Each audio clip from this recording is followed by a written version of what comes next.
Hello everyone, आप सभी का स्वागत है आपके अपने यूट्यूब चैनल वाईएम के एजुकेशन क्लास पर। तो फ्रेंड्स, इस चैनल पर कंप्लीट एजुकेशन सब्जेक्ट पढ़ाया जाता है यूजीसी नेट के लिए, जो कि अभी भी ये प्रयास शुरू किया गया है। तो आप भी एकदम बेहतर कॉन्सेप्ट क्लियर करने के लिए, थ्योरी पढ़ने के लिए क्या करिए, वाईएम के एजुकेशन क्लास को अति शीघ्र सब्सक्राइब कर लीजिए, ताकि आपके भी जो मेन पॉइंट है वो हमारे साथ जुड़ के तैयार हो सकें। तो फ्रेंड्स, इस समय हम देखिए पढ़ते हैं मॉर्निंग में क्या, यूनिट 6 जिसमें शैक्षिक शोध है फ्रेंड्स। तो देखिए, एक मिनट।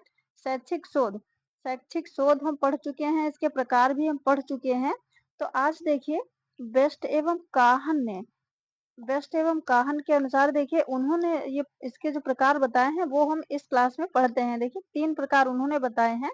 तो क्या करिए कि वीडियो स्टार्ट करने से पहले फ्रेंड्स वीडियो को कर लीजिए लाइक और चैनल को सब्सक्राइब कर लीजिए और अपने स्टडी ग्रुप में शेयर अवश्य कर दिया करिए, ताकि ज्यादा से ज्यादा लोगों तक ये हमारा फ्री का जो प्रयास है, सारी चीजें यूट्यूब पर ही एकदम क्लियर कॉन्सेप्ट में हम लेके आएंगे आपके समक्ष। इसके लिए बस चैनल को करना होगा सब्सक्राइब और वीडियो को लाइक कर लिया करिए, अपने स्टडी ग्रुप में शेयर कर दीजिए। बाकी कोई चार्ज आपसे नहीं लगेगा फ्रेंड्स, यूट्यूब पर ही सारी चीजें हम लेके आएंगे आपके समक्ष। तो देखिए, बेस्ट एवं काहन ने 3 प्रकार बताए हैं। नंबर 1 ऐतिहासिक अनुसंधान, 2 वर्णनात्मक अनुसंधान, 3 योगात्मक अनुसंधान। अब देखिए ये अलग अलग डिटेल में जल्दी जल्दी देखिए, समय है कम, इसलिए हम एकदम फोकस करके ध्यान दे के पढ़िए, जिससे कि जो है सारी चीजें एकदम स्पष्ट होती चले एक ही बार में। तो देखिए, ऐतिहासिक अनुसंधान जो बताया है, नंबर 1 ऐतिहासिक अनुसंधान, इसमें देखिए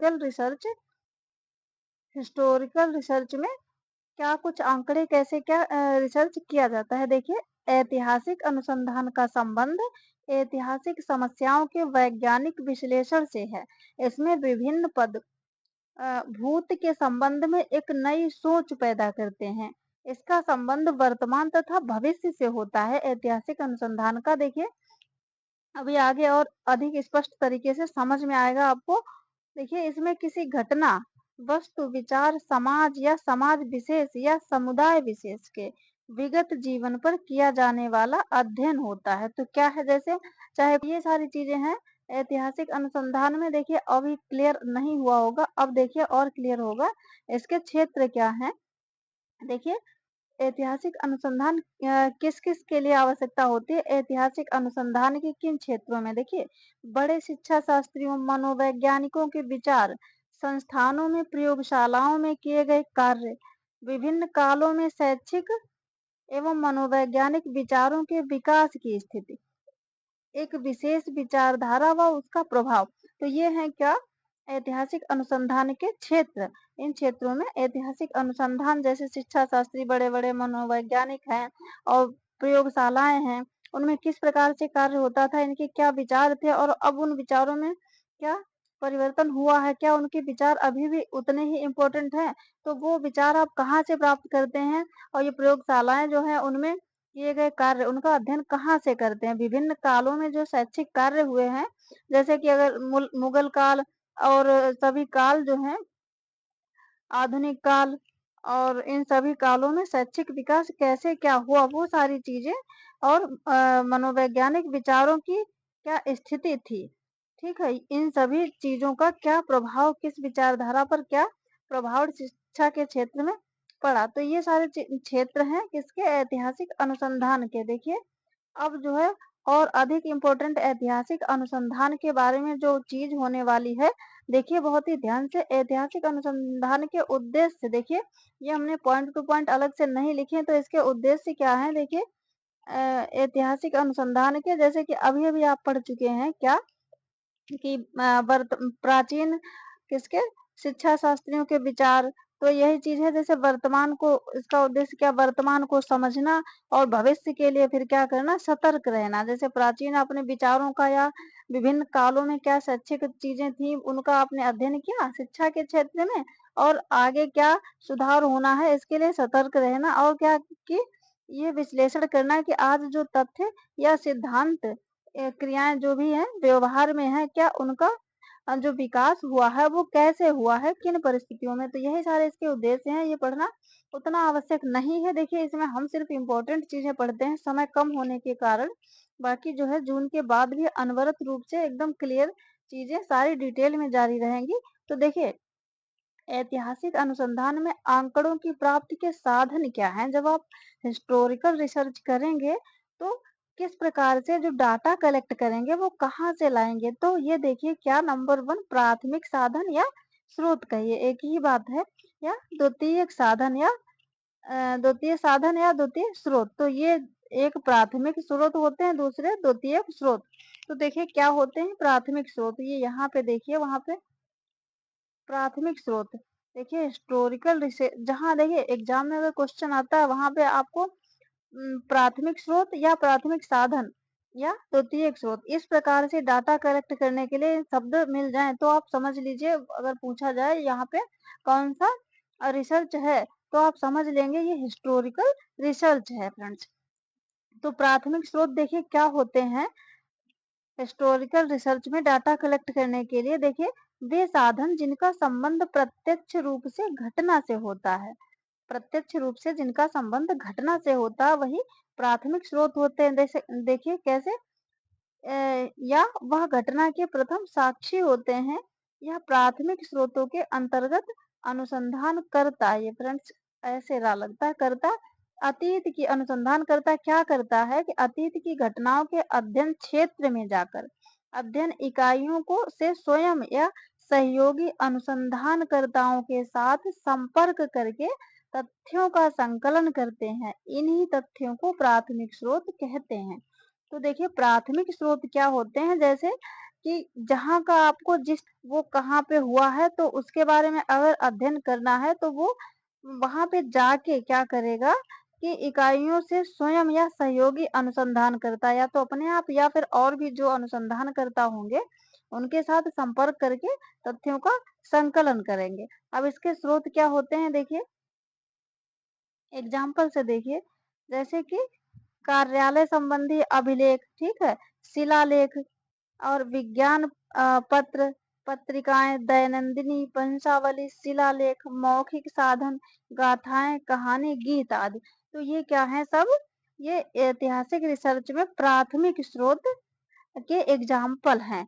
तो इनसे जो है प्राथमिक स्रोत के डाटा कलेक्ट किए जा सकते हैं। शिलालेख से, मौखिक साधन से, पत्र पत्रिकाओं से, जिस क्षेत्र का अध्ययन कर रहे हैं, वहाँ के विषय में जो पत्र पत्रिकाएँ होंगी, वहाँ से भी डाटा कलेक्ट कर सकते हैं। देखिए हिस्टोरिकल रिसर्च में। तो देखिए अब उसके बाद में द्वितीयक स्रोत क्या है? सेकेंडरी सोर्स क्या है? देखिए,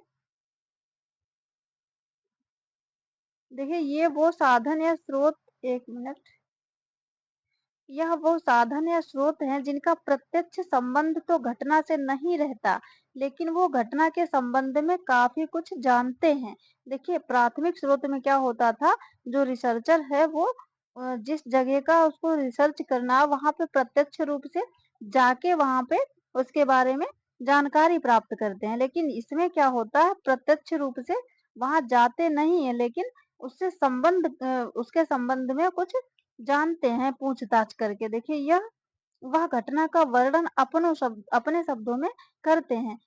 एक व्यक्ति ऐतिहासिक तथ्यों के विषय में मूल स्रोतों से ज्ञान न प्राप्त करके घटना से संबंधित व्यक्तियों द्वारा सुनाए गए वर्णन को अपने शब्दों में व्यक्त करता है। इसे द्वितीयक या गौड़ स्रोत कहते हैं। तो इसमें क्या होता है, कोई एक व्यक्ति है जो रिसर्च कर रहा है, जो ऐतिहासिक तथ्यों के विषय में मूल स्रोतों से ज्ञान प्राप्त नहीं करता है, वहां पे जाके ज्ञान प्राप्त नहीं करता, बस करता क्या है कि विभिन्न व्यक्तियों द्वारा या कोई और जो अनुसंधान करता है, वो अनुसंधान कर चुके हैं, उनके द्वारा जो वर्णन किया जाता है, तो उसी को वो अपने शब्दों में व्यक्त करते हैं। तो यही क्या होते हैं, गौड़ स्रोत फ्रेंड्स, ऐतिहासिक अनुसंधान में। तो ये द्वितीयक साधन या स्रोत होते हैं फ्रेंड्स। तो फ्रेंड्स आई होप आपको ये ऐतिहासिक अनुसंधान समझ में आ गया होगा। उसके बाद में नेक्स्ट देखिए, आपने देखा था क्या, वर्णनात्मक अनुसंधान। देखिए क्या है, देखिए वह अनुसंधान, जल्दी जल्दी देखते हैं, जिसमें वर्तमान स्थिति का वर्णन एवं विश्लेषण किया जाता है। वर्णनात्मक अनुसंधान में प्रचलित चरणों के मध्य मौजूद संबंधों का विश्लेषण किया जाता है। देखिए ये हमने सिर्फ हाइलाइटेड चीजें ही टाइप की हैं, इसीलिए इन सबको हम डिटेल में पढ़ते चलते हैं, सारी चीज़ें नहीं है जिनसे इस वर्णनात्मक अनुसंधान का जिन लाइनों से सीधे-सीधे पता चलता है, क्लियर होता है कि वर्णनात्मक अनुसंधान होता क्या, वही-वही सिर्फ़ लाइनें इसमें टाइप हैं।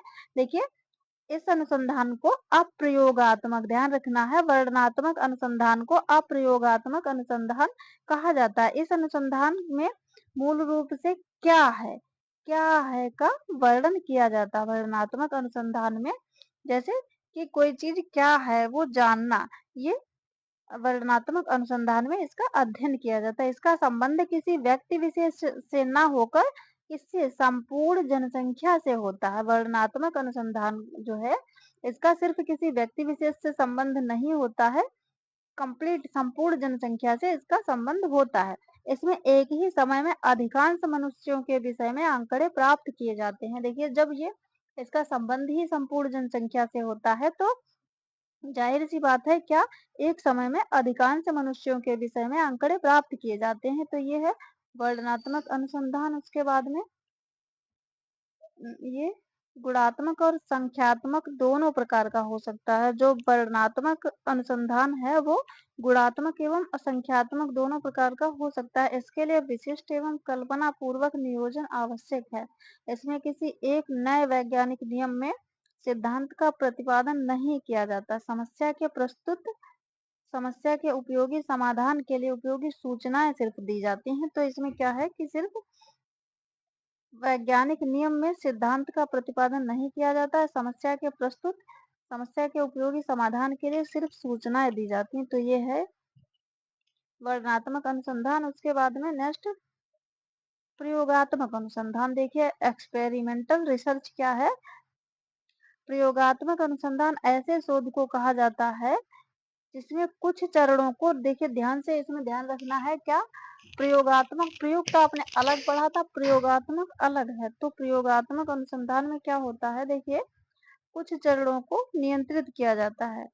ये चरण नहीं, चरों को है, कुछ चरों को, वेरिएबल्स को, कुछ चरों को नियंत्रित किया जाता है तथा कुछ चरों, ये भी चरों है फ्रेंड्स, कुछ चरों को परिचालित किया जाता है तथा दूसरे चरों पर उसके पड़ने वाले प्रभावों का अध्ययन किया जाता है। ऐसे शोध में मूलतः इस बात का अध्ययन किया जाता है कि चरों को नियंत्रित व परिचालक करने का क्या प्रभाव होता है। अब जैसे इसमें आपने देख लिया, प्रयोगात्मक अनुसंधान में क्या होता है, कुछ चरों को, कुछ वेरिएबल्स को कंट्रोल किया जाता है तथा कुछ को परिचालित किया जाता है तथा दूसरे चर जो होते हैं फिर क्या किया जाता है, जब एक को कंट्रोल किया, एक को परिचालित किया, फिर दूसरे जो चर होते हैं उन पर फिर क्या प्रभाव पड़ता है।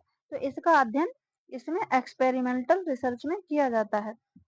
फिर देखिए, प्रयोगात्मक अनुसंधान की मूल धारणा ये है कि दो परिस्थितियां सभी दृष्टि से समान है तथा उनमें से किसी एक परिस्थिति में कोई तत्व जोड़ा या घटाया जाता है तो स्थिति में आने वाले अंतर उसे उस तत्व के उससे नहीं उस तत्व के जोड़ने का या घटाने के कारण हो सकते हैं। तो ये है उस परिस्थिति में जो अंतर आया है, चेंज हुआ है, वो जो आपने वेरिएबल से जोड़े घटाए हैं उनके कारण, कुछ तत्व आपने जोड़े घटाए हैं तो उसके कारण भी वो हो सकता है जो प्रभाव।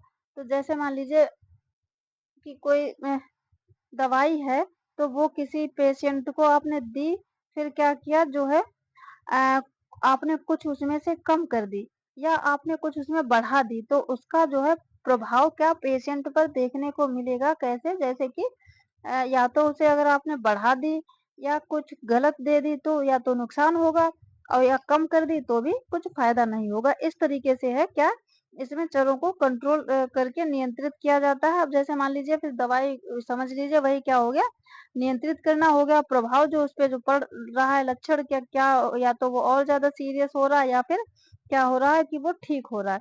तो यही जो है उस पे पड़ने वाला प्रभावों का अध्ययन किया जाता है इसमें। तो ये है एक हमने अपनी तरफ से इसे एग्जाम्पल आपको बता दिया। तो इस प्रकार से ये होता है प्रयोगात्मक अनुसंधान। आई होप आप समझ गए होंगे। उसके बाद में तो ये आपने वेस्ट एवं काहन के अनुसार जो तीन उन्होंने बताए हैं, अनुसंधान, रिसर्च, हिस्टोरिकल, वर्णनात्मक और प्रयोगात्मक, ये समझ लिए हैं। अगर आपको ये समझ में आ गए हों तो वीडियो को कर लीजिए लाइक और चैनल को कर लीजिए सब्सक्राइब, अपने स्टडी ग्रुप में शेयर भी कर दीजिए। उसके बाद में फिर मिलते हैं नेक्स्ट वीडियो में यूनिट 4। तो फ्रेंड्स यूनिट 1, यूनिट 2 और यूनिट 3 कंप्लीट हो गई, 6 चल रही है और 4 यूनिट भी चल रही है। तो आप क्या करिए, कंप्लीट सिलेबस जून तक जल्दी-जल्दी मेन टॉपिक पढ़ने के लिए वाईएम के एजुकेशन को करिए सब्सक्राइब। उसके बाद मिलते हैं नेक्स्ट